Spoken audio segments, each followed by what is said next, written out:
We've talked before about the power of the people and your right to put an issue to a vote in Missouri if you get enough signatures. Well, the back and forth over the initiative petition process is back in court. First, there was a long holdup by Missouri State Attorney General. Now abortion right advocates are taking on the Secretary of State.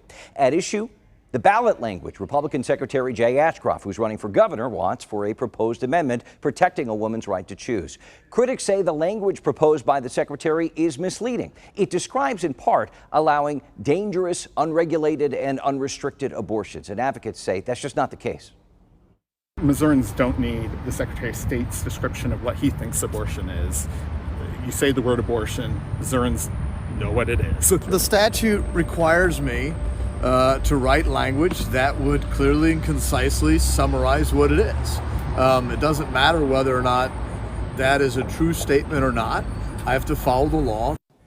A Cole County judge heard arguments last week, and this petition, remember, has to get enough signatures before it can be put on a ballot. Even though we are more than a year away from Election Day, time is running out for that to happen in 2024. Let's bring in our roundtable, hash it all out, discuss some other major issues we're watching. Please welcome back Brian Ellison, host contributor with KCUR, and KMBC9 political reporter Michael Mahoney. All right, gentlemen, we know Missouri is one of several states trying to get abortion protections on the ballot, in petitions especially. Brian, advocates keep hitting these roadblocks, though. Well, and I think Missouri is running into a real, perhaps, drawback of its system of petition review, where it entrusts the writing of that ballot language to a partisan office, the Secretary of State. This has come up not only with Jay Ashcroft now on several issues, but even with prior Secretaries of State, where you know and I know that when you put a poll in the field, how people answer depends on how the question is asked. And in this case, where the issue is abortion rights, and Jay Ashcroft, who is running for governor, as you said, is clearly seeking to advocate for a particular position on abortion rights,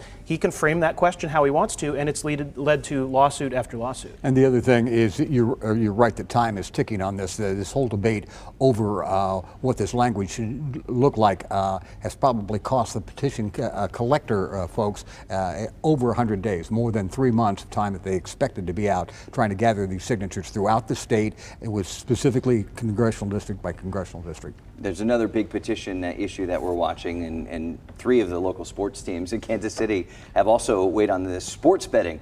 Been a couple of times now, Mahoney, where it hasn't made it through the state Senate, and now these professional sports teams, even the Cardinals in St. Louis and a couple teams out there are saying, look, we want to get this across the finish line. Yeah, there's broad support in parts of Missouri for some sort of sports betting, like 35 other states. The hang-up in Missouri has been in the state Senate because of a dispute about whether or not they should be, the whole issue should be connected to these slot machines like machines that are in some convenience stores around here. That gets hung up. It has the last couple of years in the legislature. So what they're doing is the professional sports teams are saying, we think that we've got the popular support behind this. We're going to launch a petition drive, get it on the ballot in 2024. But the implications of that are that the legislation, if it is passed by this ballot initiative, is going to be written by the lobbyists for the sports betting industry. So the legislature has given away the opportunity to introduce whatever regulatory structures, whatever perhaps higher profits to go to the state out of those revenues.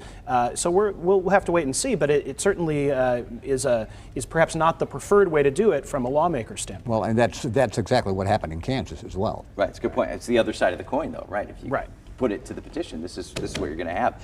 Let's talk about the veto session. Of course, Missouri Governor Mike Parson didn't veto much during the session, but the House still had its veto session. There are some key takeaways, including some history being made in the House. Indeed. For the first time since before the Civil War, there's going to be a Jackson County and has the next Speaker of the House in 2025. Dean Platcher has that job right now, and he'll have it for the current session. John Patterson, a doctor from Lee Summit, who chaired a special COVID committee. He's been a legislator for a long time, has a good reputation, will be the Speaker of the House in 2025.